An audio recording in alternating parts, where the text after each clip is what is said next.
Last week started with a major bipartisan victory and ended with inflamed political divisions on issues like race and gun control.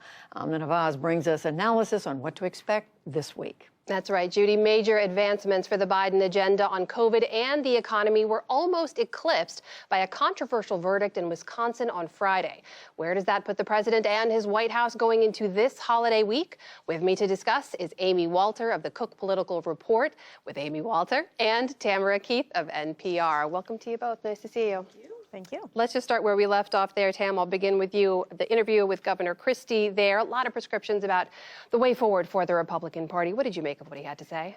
In essence, he's tying himself in a bunch of knots, trying to figure out, like so many Republicans are, how to navigate a Republican Party where Donald Trump is still a dominant force. And he's trying to speak truth to Trumpism. At the same time, he can't reject Trump because he can't be a never-Trumper, because then he'd lose all credibility with the people that he claims he's trying to persuade. It's a quandary that many Republicans who could see themselves running for president in 2024 find themselves in. Amy, That's exactly right. It's a quandary. It's a balancing act. It's an enigma. It's so many things we can wrap that into. Very appropriate for this time of year.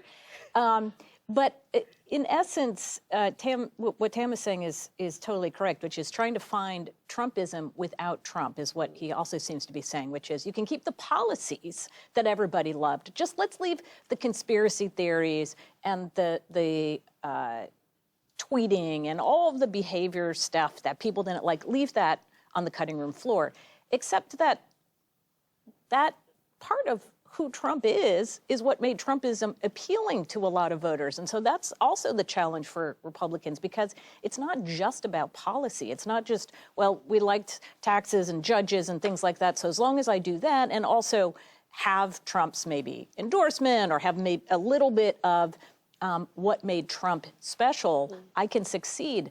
But nobody else can fill that lane. And so what we're going to be thinking about for the next few years is not just what are Republicans doing about Trump, but also what are Democrats thinking as they lead up to 2024, because a lot of the consternation that's going on in that party right now is also driven by what happens if we once again are facing up against Donald Trump.